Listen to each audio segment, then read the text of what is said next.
In 1 week, we've gone from this I'm not going up this. to this. Nice. My son is learning to mountain bike from scratch, and over the course of the past week, we've been working hard to bring him up to speed.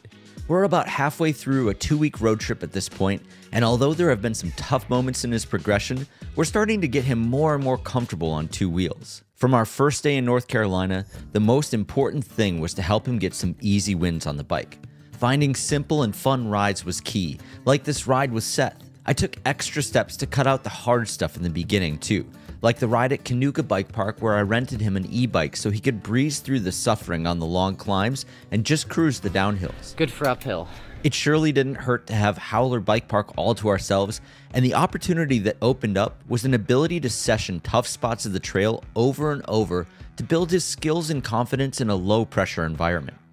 Now that he's feeling more comfortable on the bike, the repetition element is becoming more and more important to help him develop skills. He's definitely heard the phrase practice makes progress more than a few times now. The best part about this road trip has been all the time we've been able to spend on the bike, just getting more comfortable on 2 wheels and learning skills through repetition over the past 7 days. I've made a fair share of mistakes along the way teaching him though, and during this next part of the road trip, I learned another hard lesson. Our last ride was in Bentonville where Teegan made a giant step forward at the beginner skills area. He learned how to hit drops, which is a relatively advanced skill to pick up, especially if you've only been riding for a week. What worked best was having the ability to start small and then quickly repeat the skill over and over again to get used to the feeling. We worked hard to simplify the skill, which can be the biggest challenge, especially with drops. Conquering something like this boosted his confidence and excitement about mountain biking, and I wanted to continue that momentum during our next stop of the trip. So we packed up and drove non-stop to Durango, Colorado for our next stop of the road trip. We're gonna put the mountain back in mountain biking today. We're in Durango, Colorado. Yesterday, we left Bentonville, Arkansas super early in the morning and had an epic drive across basically the entire country to arrive here in Durango, where there are mountains and there are all kinds of epic trails to ride. This is an iconic location in the US and important in the mountain bike history of the US, as this is really one of the first places where mountain biking super went off. All the pros moved here, world championships were here. Durango was where it's at for a long time and still is.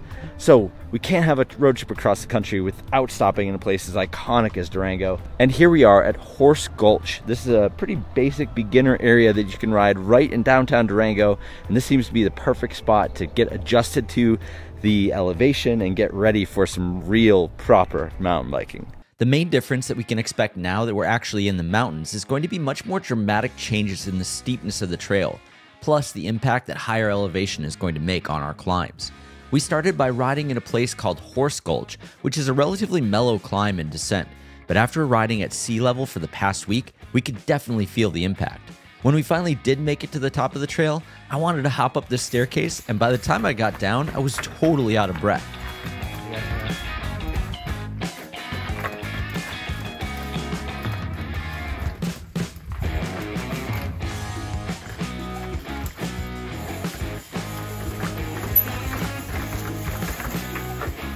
Even though the transition to elevation and this particular climb was a struggle, it was totally worth it.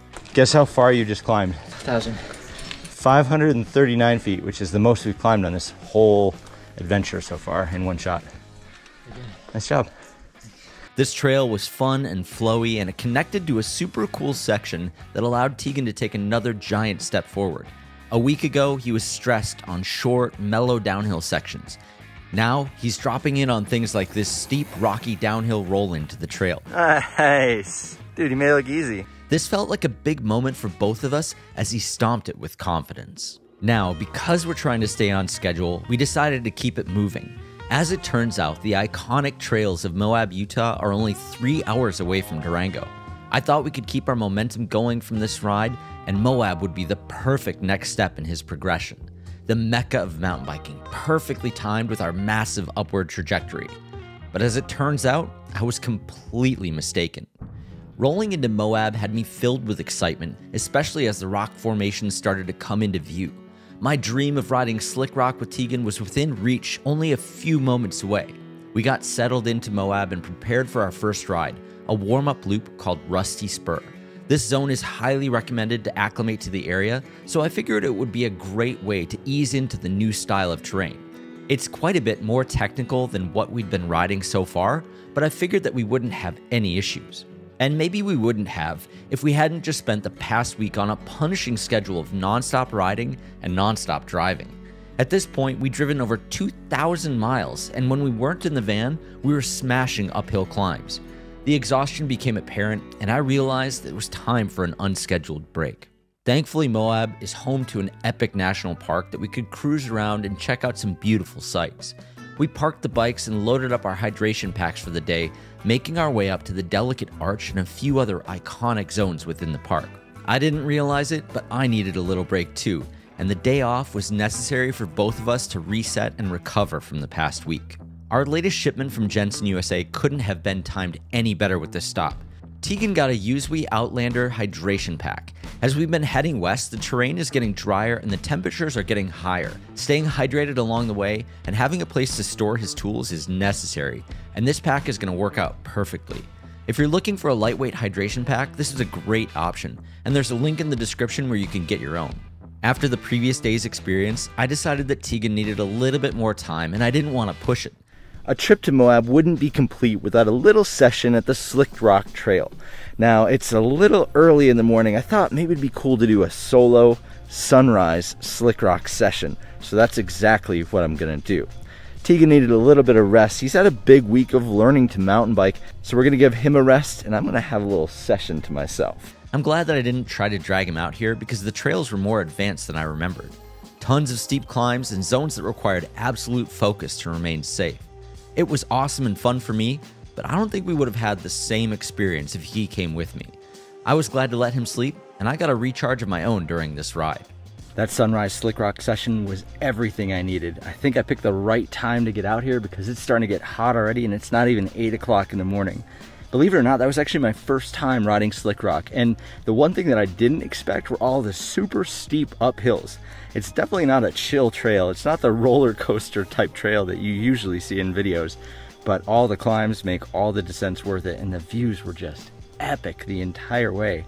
I just couldn't get over it. What an amazing, amazing trail. This is a must-do trail. If you're in for the climbing, it's 100% worth it. There's even a little bit of a practice loop, which is more than enough. It's a couple miles around, I think, and gives you a really nice taste for everything that there is. So if you're just doing a sunrise session and you're in a hurry, that's an excellent one to go for. It is pretty amazing to think back at everything we've accomplished in the last week and change.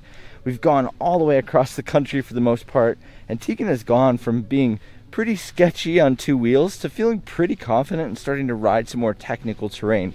It's amazing to me that I really wasn't sure how things were going to go on that first day, but now he gets better and better, and as he gets more comfortable on the bike, the winds are coming a little bit faster, and that's sort of where I thought we would start this trip, but I'm glad that we've gotten to this point because it's easier to build now that he's got that in place. Of all the places we've been on this trip so far, I knew our next stop was going to be one of the best, so I was glad to have Teegan rested and refreshed for it. Pedaling uphill is fun and great exercise and makes you work for those turns and downhills, but our next stop on the trip is slightly more chairlifty. So this is your first time on any chairlift? Yeah. We're headed to Park City to ride with the best dad in mountain biking and one of my best friends, Eric Porter. I don't think you could get any better hospitality.